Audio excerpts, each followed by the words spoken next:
Vamos a ver el día de hoy el capítulo 2 correspondiente a la parte de pediatría. A diferencia de la parte anterior que han visto la semana pasada, esta parte, cada capítulo es un poco más corto, donde vamos a discutir o conversar las partes más importantes con respecto a cada patología. Comenzamos. Neurología pediátrica. Tal vez el capítulo más importante en neurología pediátrica es el cuadro convulsivo. Y recordemos que la causa más frecuente de convulsiones en el paciente pediátrico entre los 3 meses y 5 años de edad es la convulsión febril. ¿Qué es convulsión febril? Convulsión febril, como el nombre lo dice, es la presencia de un cuadro convulsivo asociado a la presencia de fiebre. Criterios para considerar una convulsión febril. Primero, la fiebre. No importa el nivel de fiebre. Es decir, no porque el paciente tenga 40 tiene más riesgo de convulsionar, no porque el paciente tenga 37,8 tiene menos riesgo de convulsionar. Aquel paciente que está predispuesto genéticamente a convulsionar con fiebre lo va a hacer al menor nivel de elevación de temperatura. No importa el nivel de temperatura. Primer criterio, fiebre. Segundo criterio, edad. Es fundamental el criterio de edad. Si les dicen convulsión con fiebre en un niño de 8, 9 años de edad, eso no es convulsión febril. La convulsión febril tiene una edad totalmente establecida. El mínimo punto de corte es 3 meses y el máximo es 5 años de edad. Aquel paciente que esté entre los 3 meses y 5 años de edad es el principal factor de riesgo a tener en cuenta con relación a la edad. Tercero, antes de seguir avanzando con la parte de acá, es nunca antes convulsionó, nunca tuvo crisis afebriles. O sea, es un paciente por lo demás sano. Es un paciente que no tiene ningún antecedente de riesgo, completamente sano, neurológicamente normal, que cuando presentó fiebre, convulsionó. Esa es convulsión febril. Entonces, cuando ustedes les presenten en algún momento o tengan un paciente que convulsiona y que tiene fiebre, su principal diagnóstico diferencial va a ser descartar que no sea una meningitis. La meningitis como patología tiene 4 clínicas que la vamos a ver más adelante, pero que lo adelantamos acá para hacer el comparativo. La meningitis convulsiona y da fiebre. La meningitis genera alteración de conciencia y genera vómitos. Entonces, cuando tengo un niño entre los 3 meses y 5 años de edad, yo tengo que descartar siempre o es convulsión febril o es una meningitis. ¿Qué es convulsión febril? Convulsión más fiebre más la presencia de una infección responsable del cuadro febril, pero que esa infección no está en el sistema nervioso central. Si estuviera en el sistema nervioso central sería una meningoencefalitis. No está en el sistema nervioso central, o sea que el causal de fiebre puede ser una diarrea, una otitis, una faringitis, una infección urinaria cualquiera que dé fiebre, pero que esa no está en el sistema nervioso central. Ausencia de infección del sistema nervioso central, criterio principal para considerar una convulsión febril. Cuando un paciente tiene convulsión con fiebre, hay que ver primero el porcentaje. ¿Cuánto porcentaje se da? Entre el 2 a 5% de los niños que se encuentran en ese rango de edad. O sea, no es tan infrecuente, el rango es entre 2 a 5%. Siguiente, si bien hemos hablado de un grupo etario entre 3 meses a 5 años de edad, la edad más frecuente es entre los 17 a 23 meses. Significa entre el primer y segundo año de vida. O sea, el factor de riesgo o el factor edad, que es entre 3 meses a 5 años de edad, el grupo más frecuente es entre el año y los 2 años de edad. Siguiente, mire, dicen, suele aparecer el primer día del proceso febril. Lo más probable es que se presente el primer día del proceso febril, siendo con relativa frecuencia el primer signo de enfermedad. A veces convulsiona con fiebre, llega a la emergencia, se le examina y no se le encuentra foco. ¿Por qué? Porque tenemos que buscar la causa de dicha fiebre. Y este es un dato bastante importante para tener en cuenta y que tiene que ver con la terapéutica que se da. Duración, dice, breve, entre 1 a 3 minutos, en el 93% de los casos. ¿Qué consecuencia trae eso? ¿Qué consecuencia trae eso? Miren, duración importantísimo, breve, entre 1 a 3 minutos. ¿Qué quiere decir? Que la gran mayoría de convulsiones febriles ocurren en la casa. O sea, si yo les digo, ¿cuál es el tratamiento de elección de una convulsión febril? La gran mayoría de ellas, nada, porque la gran mayoría ocurren en la casa. Y cuando los padres lo traen a los niños, generalmente lo traen en un estado postictal, porque la gran mayoría duró entre 1 a 3 minutos. Pasó, mientras que la traen, la visten, suben al taxi, llegan al hospital, estamos hablando de si es que viene convulsionando, es otro enfoque que vamos a ver más adelante. Pero la gran mayoría ocurre en la casa, entre 1 a 3 minutos. Y cuando llega a la casa, o cuando llega al hospital, perdón, Así llega con fiebre, se comporta como cualquier paciente. ¿Y qué me preocupa en ese momento? Si convulsionó con fiebre, descartar que no sea una meningoencefalitis. O sea, ¿qué tengo que hacer yo? Buscarle la causa de la fiebre. O sea, diarrea, otitis, faringitis, itu, y descartar que no sea una meningoencefalitis. Cuando yo busco la clasificación de la convulsión febril se divide en dos grupos: convulsión febril simple, típica o benigna, convulsión febril compleja, complicada también le llaman, o atípica. La convulsión febril más frecuente y que tiene la gran mayoría de pacientes es la simple, típica o benigna. No genera ninguna secuela posterior, no hay riesgo de nada posteriormente. Es, como el nombre lo dice, benigna, típica, benigna, típica o simple. Criterios. 3 criterios son de base, fundamentales. Primero, ¿cuántas veces al día? Una sola vez al día. Primer criterio, una sola vez al día.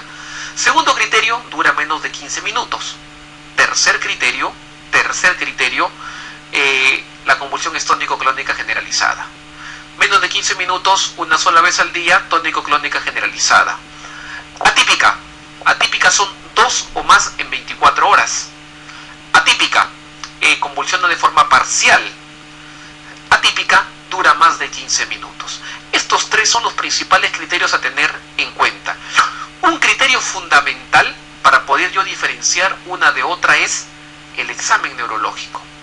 Si el examen neurológico es normal, lo más probable es que sea una simple. Si el examen neurológico está alterado, probablemente sea una compleja. 2 ejemplos para que sea mucho más entendible esto. Paciente de 3 años de edad. La madre dice que ha convulsionado hace 20 minutos. La convulsión duró 8 minutos. La madre refiere que fue tónico-clónica generalizada y ha presentado una en la casa y una en el trayecto. Simple o compleja. A ver, duración ¿cuánto fue? 8, menos de 15. Fue tónico-clónica generalizada. Simple. ¿Cuántas veces fueron? 2. Y si son 2 se comporta como una atípica. Basta un solo criterio para que todo sea complejo. ¿Y por qué radica la importancia? La importancia radica en ¿qué? En que si yo planteo compleja, atípica o complicada, mi descarte es que no sea meningitis. O sea, a toda convulsión compleja yo le tengo que hacer punción lumbar. Este es el criterio a tener en cuenta. El mismo paciente, lo cambiamos una cosita nada más. 8 minutos, tónica clónica generalizada, ha sido una sola vez. Al examen físico el paciente se encuentra con hipotonía, se encuentra con hiperreflexia, pobre respuesta a los estímulos. Examen neurológico alterado. Y si tengo examen neurológico alterado, tengo que plantear la posibilidad de compleja. Puedo tener todo lo de simple, pero basta con que el examen neurológico está alterado, planteo compleja. En otras palabras, tanto en la práctica clínica como en las preguntas que le vengan en exámenes, busquen siempre el examen neurológico del paciente. Si dice que está despierto, activo, reactivo, estímulo, probablemente es una simple. Pero si está con tono alterado, reflejos alterados, pobre respuesta a estímulos, será una compleja. Estado convulsivo. ¿Qué es estado convulsivo? Estado convulsivo o estatus convulsivo, o algunos le llaman estatus epiléptico. Estado convulsivo es una convulsión que dura mucho tiempo y que genera riesgo de muerte en el paciente o de daño neurológico de por vida. Estado convulsivo, una sola convulsión, una sola, dura 30 minutos. O 2 o más, pero que entre una y otra no recupera la conciencia. Veamos, para entenderlo mucho mejor. La madre dice: doctor, he traído a mi hija que a las 8 de la mañana ha comenzado a convulsionar. Son 8:45 y no para de convulsionar. Una sola que dura más de 30 minutos. La señora dice: doctor, mire, le he traído a mi hija, comenzó a convulsionar a las 8 de la mañana. La convulsión duró 5 minutos. Tomé el taxi a las 8:15. Volvió a convulsionar en el taxi y duró 5 minutos. Bajando aquí en el hospital me ha vuelto a convulsionar y duró 5 minutos. Entonces ya tenemos 3. Señora, entre convulsión y convulsión, ¿recuperó la conciencia? No, doctor, no ha recuperado la conciencia. O sea, una sola que dura más de 30, o 2 o más, sin importar la duración de esas, pero que entre una y otra no recupera la conciencia. Eso es estado convulsivo. En la práctica, como está acá, en la práctica nosotros no vamos a estar pensando pensando, ya señora, mire, va 20 minutos convulsionando, todavía no es estado convulsivo es más de 30. No, se ha demostrado por estudios que una convulsión que dura más de 5 minutos, la probabilidad de que llegue a ser estado convulsivo o de que dure más de 30 es elevadísima. Por eso se actúa como estado convulsivo cuando la convulsión dura más de 5 minutos. ¿Y cuál es hablando en esa diapositiva, cuál es el tratamiento de elección de un estado convulsivo? El tratamiento de elección de un estado convulsivo son 3 escaleras. 3 escaleras se sigue. La primera grada y tratamiento de elección es benzodiazepinas, la que tengamos a la mano. La elección típica es diazepam. Opciones, midazolam. Diazepam o midazolam. Esas son las 2 benzodiazepinas más utilizadas. La siguiente, si no responde a la primera dosis de diazepam, segunda dosis de diazepam. Si no responde a la segunda dosis de diazepam y sigue convulsionando, tercera dosis, y le están colocando otra vía para iniciarle fenitoína. O sea, el camino es benzodiazepina, máximo 3 dosis, y en la tercera dosis ya se le está colocando fenitoína. Y si no responde a la dosis de fenitoína, que se le da dosis de carga, 20 miligramos por kilo en bolo, si no responde nos pasamos a fenobarbital. Fenobarbital, tercera escalera terapéutica. Y si es que a pesar de fenobarbital sigue convulsionando, tenemos que buscar un silencio eléctrico cerebral, es decir, intubar al paciente y darle anestésicos. Ahí tenemos, por ejemplo, propofol, tenemos pentotal, que nos van a ayudar para ese tratamiento. Entonces, tratamiento de estado convulsivo, la elección, benzodiazepina. Siguiente elección, en fármacos, segunda dosis de benzo, tercera dosis y el inicio, fenitoína. Dosis de carga, 20 por kilo. No hay respuesta, fenobarbital. También dosis de carga, 20 por kilo. Entonces, acá que concluimos, que si un paciente llega convulsionando a la emergencia, mi primera posibilidad, si llega convulsionando, es que no sea un estado convulsivo, porque si está convulsionando desde su casa y en el camino y no para, lo más probable es que haya durado más de 5 minutos y se comporta como un cuadro de estado convulsivo. Meningitis. Meningitis, conversamos hace ratito, y meningitis tiene una característica importante, que yo siempre debo tener 2 clínicas, ¿cierto? La clínica que va con meningitis es convulsión y fiebre. Y le dijimos que hay 2 más, 4 clásicas. Fiebre, convulsiones, la segunda es alteración de conciencia y la tercera es vómito. Meningitis tiene 4 clínicas claramente establecidas: fiebre, convulsiones, alteración de conciencia y vómitos. Alteraciones de conciencia. La alteración de conciencia vamos a ir desde irritabilidad, somnolencia, estupor y coma. Irritabilidad, somnolencia, estupor, coma. Signos meningios. Los signos meningios como tal, recién tipo Kerning y Brusinski, recién se pueden encontrar a partir de los 18 meses de edad.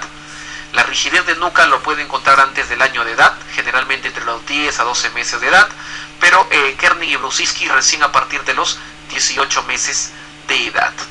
Los reflejos alterados como hiperreflexia, puede haber Babinski, y acá dice fontanela bombada.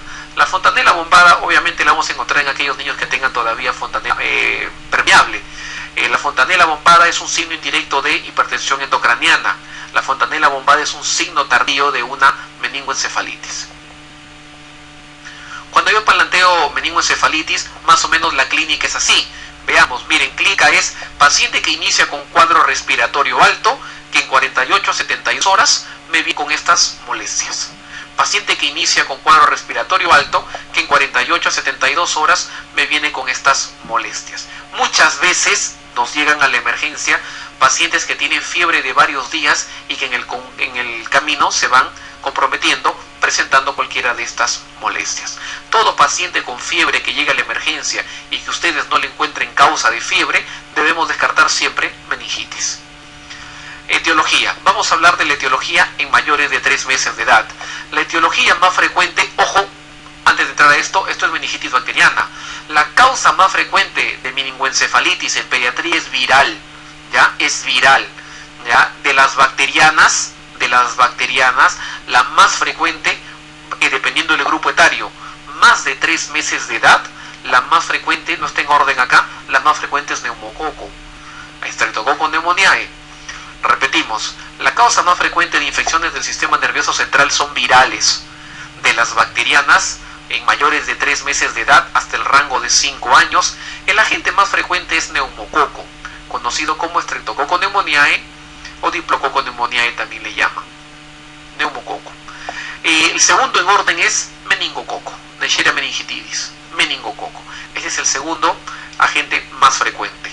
El tercero, Haemophilus influenza. Habrán conversado la semana pasada que hay una vacuna para el Haemophilus influenza tipo B. La vacuna para el Haemophilus influenza tipo B ha disminuido la frecuencia de ese agente, prácticamente desapareciéndolo en la zona donde se vacuna como causal de meningitis y de neumonía. Por eso Haemophilus está en último lugar. Entre 1 a 3 meses, gérmenes de canal de parto con los gérmenes de mayores de 3 meses. Planteado una probable meningoencefalitis, yo tengo que hacer la prueba de elección, y la prueba de elección es estudio del líquido cefalorraquídeo. El estudio del líquido cefalorraquídeo tiene que orientarme hacia qué etiología yo puedo estar pensando. 3 clásicas establecidas claramente: bacteriana, viral y tuberculosa. Veamos primero, hay 3 elementos que vemos en el líquido cefalorraquídeo. El primero, la celularidad. Segundo, proteínas. Tercero, glucosa. Hablemos de celularidad. ¿Normalmente existen células en el líquido cefalorraquídeo de niños? La respuesta es sí. Normalmente existen células en el LCR del niño. ¿Hasta cuánto? En el neonato hasta 30, en el niño hasta 10. Hasta 10. Hasta 10 son normales, siempre y cuando todas esas células sean linfocitos. Basta que yo encuentre un polimorfo nuclear para que el diagnóstico sea una meningitis. Cuando yo tengo elevación de células en el líquido cefalorraquídeo, eso se llama pleocitosis. Pleocitosis. Proteínas, lo normal menos de 45. Glucosa, lo normal, el rango de que ven ahí, generalmente entre 40 y 60 se encuentra, o mitad a 2/3 de la glucosa sérica. Hablemos de manera práctica cómo identificar un líquido cefalorraquídeo, sobre qué etiologías. La bacteria y la tuberculosis hacen lo mismo. Aumentan las proteínas y disminuyen la glucosa. La bacteria y la tuberculosis aumentan las proteínas y disminuyen la glucosa. Solamente que la TB lo hace de manera más intensa, pero las dos aumentan proteínas y disminuyen glucosa. Entonces, si las dos hacen lo mismo, ¿cómo diferencia una de otra? Por la celularidad. La celularidad de la bacteria, mírenla, más de 1000. O sea, si yo le digo 1500 células, sin lugar a dudas, probablemente bacteriana. O sea, más de 1000 es bacteria. Tuberculosis, menos de 1000. ¿Y qué tipo de células? La bacteriana a predominio polimorfo, mientras que la TB a predominio mononuclear. Entonces, un dato bastante importante en el líquido cefalorraquídeo es que para diferenciar bacteria y TB, que hacen lo mismo en relación a proteínas y a glucosa, es ver la celularidad. Es bastante importante. La viral, por decirlo de alguna manera, es más suave en el cambio de líquido cefalorraquídeo, menos de 300 células. A predominio mononucleares, la proteína es normal o ligeramente elevada y la glucosa normal o ligeramente elevada. Meningitis viral. Dijimos que las causas más frecuentes son las meningoencefalitis virales, y las meningoencefalitis virales se caracterizan, o el agente etiológico más frecuente son los enterovirus. Los enterovirus son la causa más frecuente de meningoencefalitis viral, responsable sobre todo en los primeros 10 años de vida, siendo el 85 a 90% de los casos. Si yo tengo que descartar uno de ellos casi siempre, y que si no lo descarto el paciente debe estar falleciendo en 48 a 72 horas por un mal diagnóstico, eso es herpes virus. El herpes virus es una causa, es la segunda en orden, causal de meningoencefalitis viral. El líquido cefalorraquídeo se comporta como el típico vírico que ustedes ven acá, pero además es hemorrágico. Además es líquido hemorrágico. El herpes virus le gusta o tiene tropismo por unos lóbulos, en especial el lóbulo temporal y además el lóbulo frontal. En especial el lóbulo temporal y además el lóbulo frontal. Herpética planteada o viral planteada y yo no sé la causa, lo primero que debo descartar es que no sea herpética. Y planteado herpética, yo debo utilizar antivirales, siendo la elección aciclovir. En meningitis bacteriana, El tratamiento de elección de una meningoencefalitis bacteriana es cefalosporina de tercera generación. Cefalosporina de tercera generación, siendo la más utilizada entre los 3 meses y 5 años de edad, ceftriaxona. A dosis máxima, como ven ahí, 100 por kilo día, 2 veces al día. Ceftriaxona a dosis máxima. En mayores de 3 meses, o sea, en este rango, entre los 3 meses pasado, mayores de 3 meses, yo debo añadir al tratamiento dexametasona. La dexametasona es un antiinflamatorio que se ha demostrado que disminuye gravedad de enfermedad y disminuye secuelas. Entonces la dexametasona tiene que ir acompañando al antibiótico como parte de tratamiento. Duración. Si es de manera empírica, yo cubro el germen más frecuente, la bacteria más frecuente, o sea, neumococo. De manera empírica, si yo no aíslo germen, 10 a 14 días. Si yo tengo germen aislado en el grande líquido cefalorraquídeo o en el cultivo, yo diré, si es meningococo, 7 días. Si es Haemophilus influenza, 10 días. Y si es neumococo, entre 10 a 14 días. Si yo tengo el planteamiento de neumococo resistente o probable neumococo resistente, la elección es vancomicina. Para neumococo resistente o germen resistente, la elección pasa a ser vancomicina. Entonces veamos las preguntas de neuropediatría. Dice así: ¿cuál es la incidencia de las convulsiones febriles que se presentan en los niños entre los 3 meses y 5 años de edad? Bueno, resaltamos ahí el rango etario de convulsión febril, 3 meses, 5 años de edad. ¿Cuál es la incidencia? Menos de 1, 15 a 20, 8 a 10, 12 a 15, 3 a 5. ¿Cuál es el rango? De 2 a 5. El que está adaptado acá sería 3 a 5. Perfecto, 3 a 5%. En emergencia se recibe una niña de 10 años de edad que ha presentado durante 40 minutos 8 crisis convulsivas, entre las cuales no ha recuperado la conciencia. El familiar refiere que las convulsiones han tenido características tónico-clónicas generalizadas. Diagnóstico. Analicemos. 8 crisis convulsivas, 40 minutos, y no recupera la conciencia entre crisis y crisis. ¿Cómo se llama ese diagnóstico? Estado convulsivo. ¿Qué es estado convulsivo? Una sola que dura más de 30, o 2 o más, pero que entre una y otra no recupera la conciencia. Tiene 8 y no recupera la conciencia. Por ahí, estado convulsivo. ¿Sería una convulsión febril? ¿Qué hemos dicho el principal criterio para convulsión febril? La edad, y tiene 10 años de edad. Y en 10 años de edad no hay convulsión febril. Deberíamos descartar otra posibilidad, por ejemplo, meningitis. 2 meses de edad. Es llevado a la emergencia por presentar convulsiones tónico-clónicas generalizadas desde hace 45 minutos, sin recuperar la conciencia. Antecedente de asfixia al nacer, presenta fiebre de 39. Veamos. Convulsión tónico-clónica generalizada durante 45 minutos. Una durante 45 minutos y fiebre 39. Estamos ante un cuadro de... ¿Cuál sería el cuadro? 45 minutos convulsionando. Una sola que dura más de 30 es estado convulsivo. Otra, ¿sería convulsión febril? Edad, 2 meses, y convulsión febril es de 3 meses a 5 años de edad. Si nos plantearan la posibilidad entre convulsión febril y meningitis, ¿cuál marcaríamos? Meningitis, ¿cierto? Porque no está dentro del rango de edad de convulsión febril. Este es un estado convulsivo.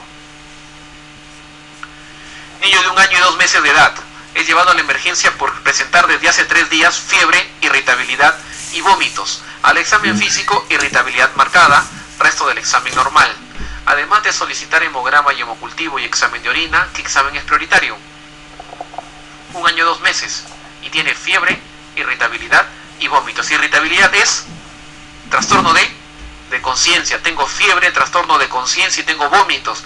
Solo falta convulsiones para tener los cuadros clínicas más importantes. Tengo un cuadro clínico de alteración de conciencia con fiebre y vómitos. El diagnóstico que debo descartar siempre es meningitis. Y el método de gol estándar diagnóstico para meningitis es estudio de líquido cefalorraquídeo, punción lumbar. A un niño febril de 16 meses de edad se le realiza una PL por sospecha de meningitis. ¿Qué característica se considera anormal en el líquido cefalorraquídeo? ¿Cuál es anormal? Proteínas de 15. Lo normal es menos de 45 y 15 está dentro de ese rango. Ausencia de glóbulos rojos es normal. No hay glóbulos rojos de manera normal, verdadera la B. Santocromía. ¿Qué significa santocromía? Color santocrómico. Y el color del LCR normal es cristal de roca. Si es santocrómico yo lo veo como amarillento. Y si se ve como amarillento, cuando se ve santocrómico, me da a conocer un exceso o elevación de proteínas, como una hiperproteinorraquia. ¿Y quiénes van con hiperproteinorraquia? ¿Quiénes elevan las proteínas y bajan la glucosa? Bacteria y TB. O sea, el líquido santocrómico me puede hacer parecer en una bacteria mucho más en una tuberculosis, porque la tuberculosis la eleva mucho más. Falsa la C. Glucorraquia, equivalente a la mitad de la glicemia, equivalente a la mitad a 2/3 de la glucosa sérica, verdadero. 2 leucocitos. De manera normal, ¿cuántos son los leucocitos? Menos de 10, ¿cierto? Menos de 10, ¿cierto? 2 está dentro del rango normal. Santocrómico. Falso. Lactante 5 meses con fiebre de 40, hace 4 días. Antecedente de otitis media. Presente irritabilidad, náuseas y vómitos, convulsión tónico-clónica generalizada. Al examen febril, fontanela anterior abombada, aumento de tono generalizado y reflejos aumentados. Captado el cuadro. Cuadro completito. Estamos ante una meningoencefalitis bacteriana. ¿Qué tiene de meningitis? Fiebre, irritabilidad, vómitos y convulsiones. Al examen físico hay fiebre, la fontanela anterior está bombada, el examen físico, el tono está aumentado, hipertonía, y los reflejos están aumentados, hiperreflexia. Lactante de 8 meses de edad presenta fiebre por 3 días. Es visto por médico quien indica amoxicilina por faringitis. Por somnolencia llevado a la emergencia donde le evidencian crisis tónico-clónica generalizada. Le realizan una punción lumbar encontrándose líquido cefalorraquídeo con 150 células. Linfocitos 70%, glucosa 85%, proteínas en 50%. ¿Cuál es el diagnóstico? Primero, ¿sería una bacteriana? ¿Sería una bacteriana con 150 células? ¿Bacteriana cuánto es? Más de 1000, ¿cierto? Más de 1000, no es una bacteriana. Alejamos la bacteriana. Esa es 150. Puede ser una TB o puede ser una viral. A predominio de linfocitos, la TB y la viral elevan los linfocitos. A predominio de linfocitos. Hasta ahí puede ser cualquiera de las dos. Glucosa 85. ¿Sería una TB? ¿La TB qué hace con la glucosa? La baja. Y las proteínas de 50, ligeramente elevado, ¿sería una TB? No, la TB que genera hipoglucorraquia marcada e hiperproteinorraquia marcada. Y tenemos probablemente ante un cuadro de meningoencefalitis viral. Meningoencefalitis viral. 10 meses de edad. Presenta un cuadro de un día de evolución, caracterizado por fiebre alta, irritabilidad y vómitos. Antecedente de OMA, tratada hace 2 semanas. Al examen mal estado general, fontanela anterior pulsátil, rigidez de nuca. El LCR es purulento, con presencia de diplococo gram positivo. Diplococo gram positivo, estamos hablando de un probable neumococo diplococo gram positivo. ¿Cuál es el fármaco más adecuado para el tratamiento? ¿Ante qué patología estamos? Ante una meningitis. Y el tratamiento de elección para una meningitis dijimos que era cefalosporina de 3ª generación, siendo la elección ceftriaxona, ¿cierto? Ceftriaxona. Si fuera neumococo resistente, la elección sería vancomicina, pero estamos ante una meningitis sencilla. 2 años de edad con esquema de vacunación incompleto. Desde ayer se le encuentra irritable con fiebre y vómitos. Al examen físico, rigidez de nuca, temperatura de 39, punción lumbar, glucosa de 40, proteínas de 100, recuento de leucocitos de 1200. ¿Cuál es el antibiótico indicado mientras espera el resultado de cultivo? A ver, si quieren pueden analizar, como les digo a los doctores que están en residencia cuando postulan, si quieren pueden analizar toda la pregunta, pero la parte principal de la pregunta ya está hecho, ya dice, ¿cuál es el antibiótico de elección? Si ese antibiótico está planteando una probable bacteriana, pues, y si es una probable bacteriana, estamos hablando de que el antibiótico de elección es ceftriaxona, pues. Si analizamos la pregunta, basta con que digan 1200 células. Si es más de 1000 es bacteriana, pues es bacteriana. Además, ¿qué hace la bacteria? Baja la glucosa y las proteínas las eleva. Típica bacteriana. Entonces, lo que queremos quedar claro acá es que cada vez que ustedes tengan un paciente que convulsiona y que tiene fiebre, mi duda va a ser siempre o una convulsión febril o la posibilidad que sea una meningitis. Los dos tienen convulsión con fiebre, pero en meningitis además le van a sumar, como han visto en las preguntas, alteración de conciencia, la más frecuente, irritabilidad y la presencia de vómitos. Convulsión febril puede ser simple o compleja. Simple, menos de 15 minutos, simple, una sola vez al día, simple, tónico-clónica generalizada. Compleja, 2 o más al día, compleja de forma parcial, compleja dura más de 15 minutos. Y siempre en un paciente con convulsión debemos descartar la posibilidad de estado convulsivo. ¿Qué es un estado convulsivo? Aquel paciente que convulsiona una sola vez por más de 30 minutos, o 2 o más convulsiones, pero que entre una y otra no hay recuperación de la conciencia. Avanzamos, entramos al cuadro al capítulo de intoxicaciones.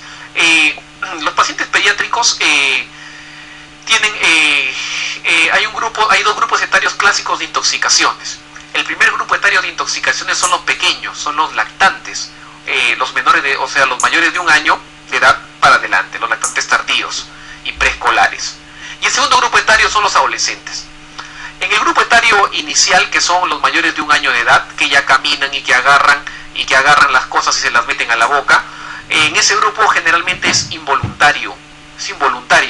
En los adolescentes generalmente se da de manera voluntaria. En los lactantes tardíos y preescolares, el género más afectado son los varones. En los adolescentes, el género más afectado son las mujeres. ¿Qué productos son los que generalmente se ven presentes en las intoxicaciones? 2 grupos de ellos. Generalmente en la sala lo que se van a encontrar son, uno de ellos, fármacos. Los fármacos más utilizados o responsables de intoxicaciones son los que usualmente los padres tienen en casa para los niños, que son los antipiréticos y que son los medicamentos antihistamínicos o sintomáticos para lo que viene a ser cuadros respiratorios. Los antipiréticos, el más utilizado es paracetamol, y el paracetamol es frecuente causal de intoxicaciones. Ahí tenemos también el ibuprofeno, por ejemplo, como causal de este tipo de cuadro. El ibuprofeno es un AINE. Y tenemos otro tipo de cuadros que vamos a ver más adelante. En fármacos en la adolescencia es frecuente los fármacos de los padres o de los abuelos que estén consumiendo algún fármaco dentro de la casa. Es frecuente también el consumo en ese grupo etario de antidepresivos. Comencemos. Uno de los que más le van a preguntar es intoxicación por inhibidores de la colinesterasa. A ver, la acetilcolina es liberada de sus terminaciones nerviosas, y una vez que se libera la acetilcolina va a ser degradada por una enzima. Esa enzima se llama acetilcolinesterasa.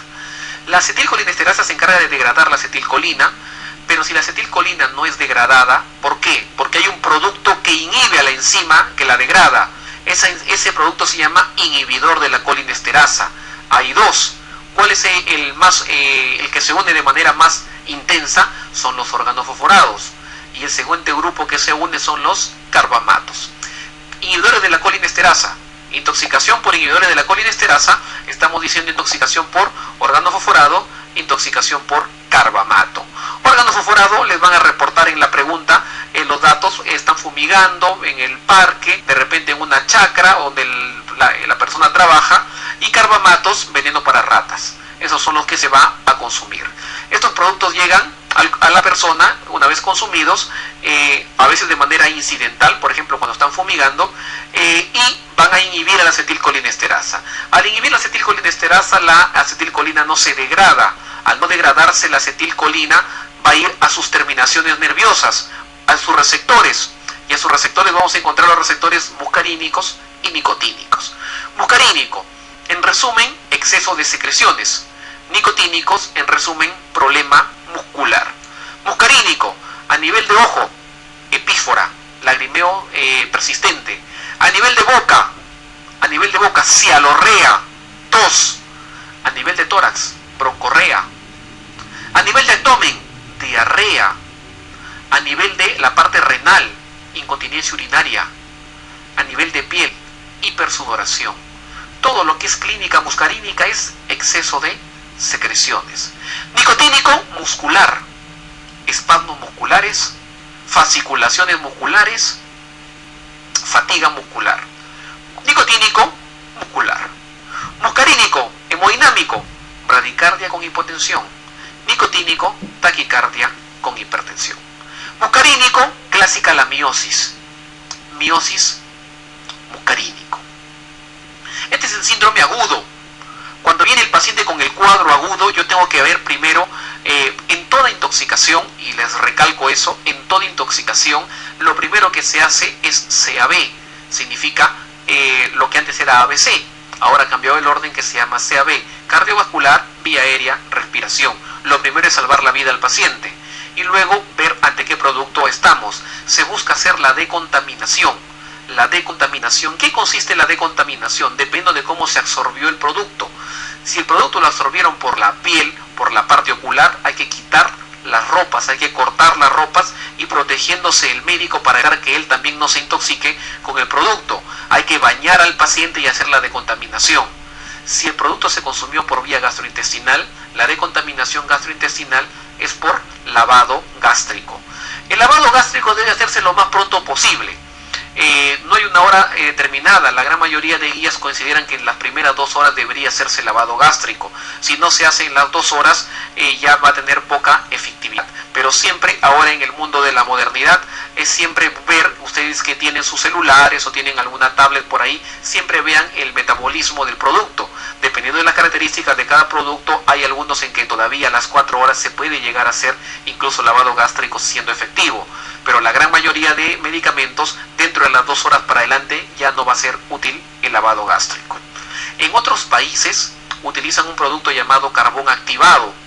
El carbón activado es un producto que cuando se consume o se le da al paciente, se adhiere al producto que se ha consumido, impidiendo que éste se absorba. Al generar adherencia, va a impedir absorción.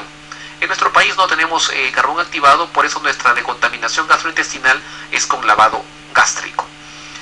Intoxicación por óxido fosforado y por carbamato. La primera medida dijimos que es salvar vida, luego de contaminación, y tercera medida buscar un antídoto. El antídoto, hay 2 antídotos planteados. Los antídotos a utilizar son atropina y pralidoxima. Los 2 deberían utilizarse. ¿En quién? A ver, atropina se utiliza, no importa si es óxido fosforado o carbamato. En los 2 puede utilizar atropina. La atropina contrarresta la clínica muscarínica.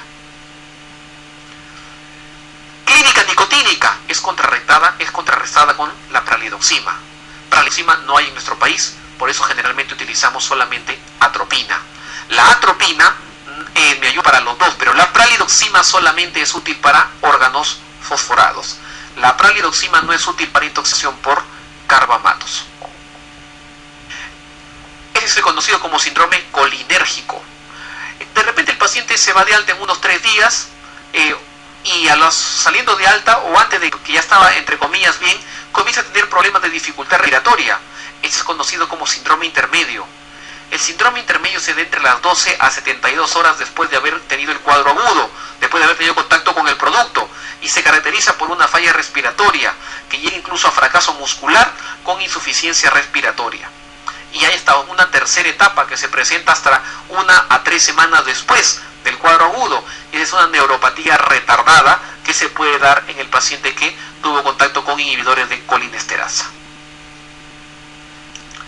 Intoxicación por paracetamol. Habrán conversado la semana pasada y les habrán dicho que el paracetamol es el antipirético más utilizado. El paracetamol tiene una dosis terapéutica. La dosis terapéutica de paracetamol es de 10 a 15 miligramos por kilo por dosis, no por día, sino por dosis. La dosis de paracetamol es de 10 a 15 miligramos por kilo por dosis. ¿Por qué es importante saber esto? Porque la dosis tóxica de paracetamol es más de 150 miligramos por kilo. Más de 150 miligramos por kilo. El paracetamol, la misma medida que hemos visto anteriormente. Primera medida ante toda intoxicación, CAB. Siguiente medida a tener en cuenta, que vamos a tener en cuenta, de contaminación. En este caso, consumo gastrointestinal, la primera medida es lavado gástrico. De haber carbón activado, lo podríamos utilizar carbón activado. Y la siguiente medida, ¿a dónde genera problemas paracetamol cuando se toma en dosis tóxica? Al hígado, ¿cierto? Generando un cuadro de insuficiencia hepática. El producto planteado como antídoto es la N-acetilcisteína. La N-acetilcisteína es el producto planteado como antídoto para intoxicación por paracetamol. Entonces, lo que busca la pregunta o la diapositiva que ven ahí es, la vamos a desarrollar de manera práctica. Ejemplo, miren, viene la madre a la emergencia y usted está en urgencia y dice, doctor, mi hijo se ha consumido todo el frasco de paracetamol. Entonces ustedes dicen, bueno, señora, ¿estaba lleno? No, no sé. Cuando está lleno, cuando está completamente lleno, ustedes pueden saber el volumen total y la cantidad que consumió y lo dividen entre su peso y saben si está en dosis tóxica o no, porque ya sabemos que dosis tóxica es más de 150 por kilo. Pero si no, todo paciente que ha consumido paracetamol tiene que ingresar, se hospitaliza. Una vez que se hospitaliza, ¿ustedes qué le van a hacer? Lo que hemos dicho, ver que todo esté bien y lavado gástrico. De no poder hacerse lavado gástrico porque ya ha pasado mucho tiempo, tienen que observar. Le toman un examen de perfil hepático a las 4 o 5 horas. Sale normal. Le dicen, señora, felizmente no tiene nada su hijito, se puede ir de alta. Eso es falso. No podemos hacer eso. La intoxicación por paracetamol tiene 4 etapas. ¿Ya? En la primera etapa es clínica general. Náuseas, vómitos, diaforesis, malestar. Es la primera etapa. En la primera etapa engaña bastante, porque los exámenes de laboratorio generalmente son normales. La alteración hepática, y no solamente hepática, renal, se comienza a presentar recién a partir de las 24 horas. O sea, todo paciente se queda hospitalizado y recién vamos a valorar si es que hay daño o no hay daño hepático a partir de las 24 horas. De 24 a 72 horas, hepatotoxicidad y nefrotoxicidad, que si lo dejamos avanzar a partir del día 4, para adelante ya tenemos la denominada insuficiencia hepática, con riesgo de mortalidad. Y comienza a mejorar entre el día 4 y el día 14. Entonces, ¿en qué momento yo debo dar N-acetilcisteína? Porque si aquí no hay clínica y dejamos avanzar y yo le doy recién acá, la idea de la N-acetilcisteína es evitar la insuficiencia hepática. Entonces, ¿qué deberíamos hacer nosotros en la primera etapa? En la primera etapa, aparte del famoso CAB de contaminación gastrointestinal, yo debería iniciar N-acetilcisteína idealmente en las primeras 8 horas. Ustedes dirán, doctor, ¿pero cómo le dicen las 8 horas si es que no sé si va a ser daño hepático? Justamente, pasadas las 4 horas de haber consumido el producto, se dosa paracetamol sérico. Pasadas las 4 horas de haber consumido el producto, se dosa paracetamol sérico. El dosaje de paracetamol sérico se lleva a un nomograma, a una tabla, y se ubica. Y si se ubica en dosis tóxica, se inicia inmediatamente N-acetilcisteína. ¿Cuál es el plan?